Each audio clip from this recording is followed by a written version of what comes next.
ప్రతి ఎకరాకు నీళ్లు ఇస్తే ఈ రాయలసీమ రత్నాల సీమ అవుతుందా కాదా తమ్ముళ్ళు అని మిమ్మల్ని అడుగుతున్నా.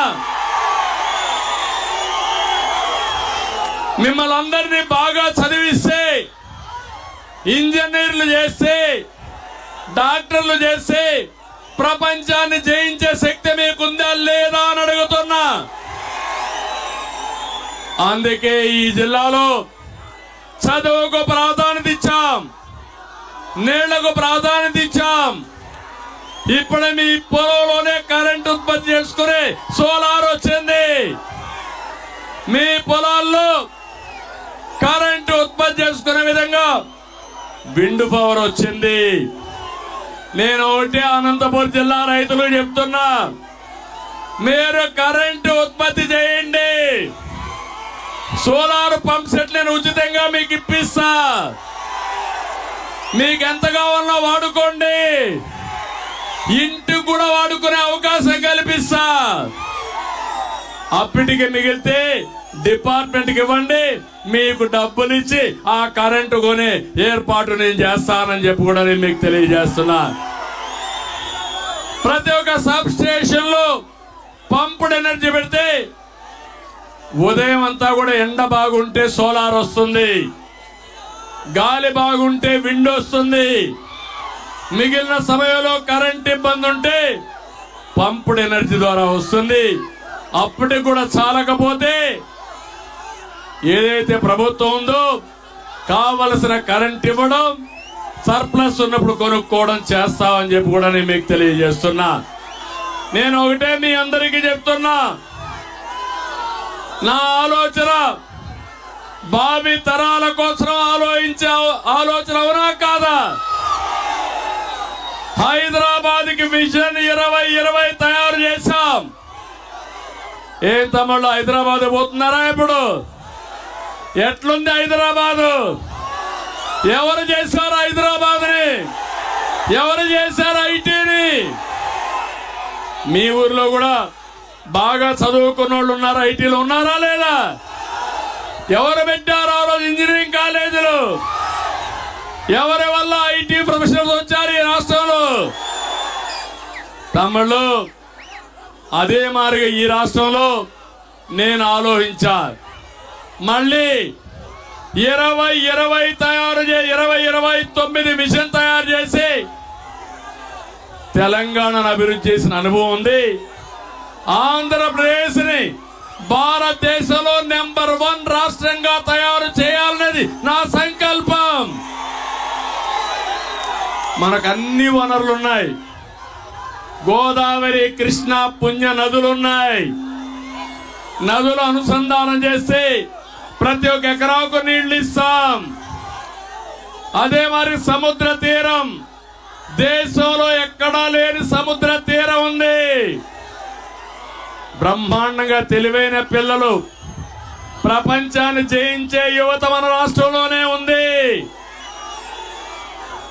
ఇక్కడ గాని ఒక మ్యానుఫ్యాక్చరింగ్ హబ్గా తయారు చేసి ఉపాధి అవకాశాలు కల్పిస్తే మనం వేరే ప్రాంతానికి పోకుండా వేరే వాళ్ళు వచ్చి మన ప్రాంతంలో ఉద్యోగాలు చేసే అవకాశం వస్తుంది.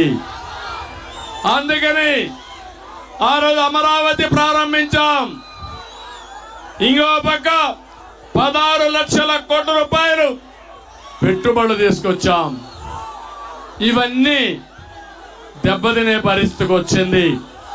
నేను ఒక మాట అడుగుతున్నా, మొన్ననే ఇక్కడ జగన్మోహన్ రెడ్డి సిద్ధం సభ పెట్టాడా లేదా? తమ్ముళ్ళు ఇక్కడే పెట్టాడా? ఆకాశంలో వచ్చాడా లేదా? భూమి మీద దిగాడా? భూమి మీద ఏ బస్సులు తీసుకొచ్చి? ఆర్టీసీ బస్సులే కదా మనకిచ్చారా? ఆర్టీసీ బస్సులు ఇచ్చారా అని మిమ్మల్ని అడుగుతున్నా.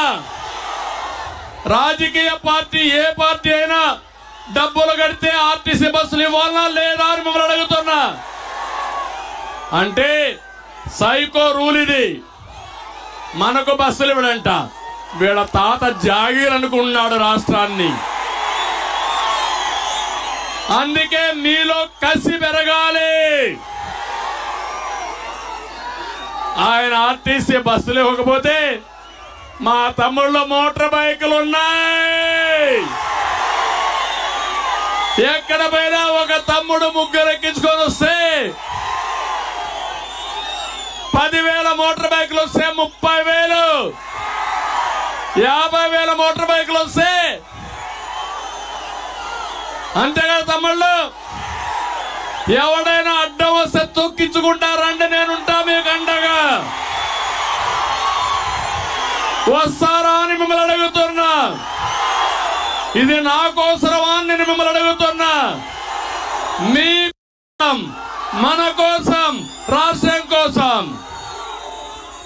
నేను అడుగుతున్నా. అంతేగా తమ్ముళ్ళు. ఎవడైనా అయ్యా జగన్మోహన్ రెడ్డి నేనుంటా మీకు అండగా.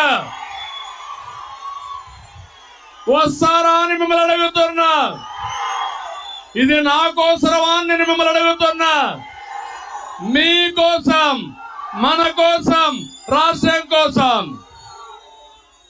నేను అడుగుతున్నా. ఈ సిద్ధం మీటింగ్ లో అయ్యా జగన్మోహన్ రెడ్డి, ఇరిగేషన్ గురించి ఒక్క మాట మాట్లాడావా? నువ్వు ఒక్క మాట మాట్లాడలేదు. ఒక్క లిఫ్ట్ ఇరిగేషన్ గురించి ప్రస్తావించలేదు. రాయలసీమకు ఏ పెట్టుబడి తెచ్చాడో చెప్పలేదు. నేను అడుగుతున్నా ఇప్పుడు. నేను సిద్ధం అంటున్నాడు. నువ్వు ఓడిపోవడానికి సిద్ధం. తెలుగుదేశం, జనసేన ఎప్పుడైతే అలయన్స్ లోకి వచ్చామో ఆ రోజే రాష్ట్రంలో డిసైడ్ అయిపోయింది. గెలిచేది తెలుగుదేశం, జనసేన. ఓడిపోయేది వైఎస్ఆర్ కాంగ్రెస్ పార్టీ. ఎన్నికల రోజుకి డిపాజిట్ కూడా రావు. అవునా కాదా అని మిమ్మల్ని అడుగుతున్నా.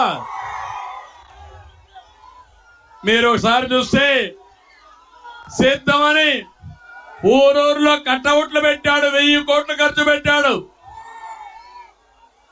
రాయలసీమకి ద్రోహం చేసే పరిస్థితికి వచ్చాడు. రాయలసీమ ద్రోహి ఎవరు? రాయలసీమకు మేలు చేసిన పార్టీ ఏ పార్టీ? మేలు చేయబోయే పార్టీ ఏ పార్టీ? అందుకే తమ్ముళ్ళు, ఈరోజు ఒక్క విషయం చెప్తున్నా మీ అందరికీ. నేనేదో పింఛన్ ఇచ్చానన్నాడు. ఏంటి నువ్వు ఇచ్చిన పింఛన్ నేను అడుగుతున్నా. ఈ మాటలు మాట్లాడే బచ్చాలకు ఒకటి చెప్తున్నా.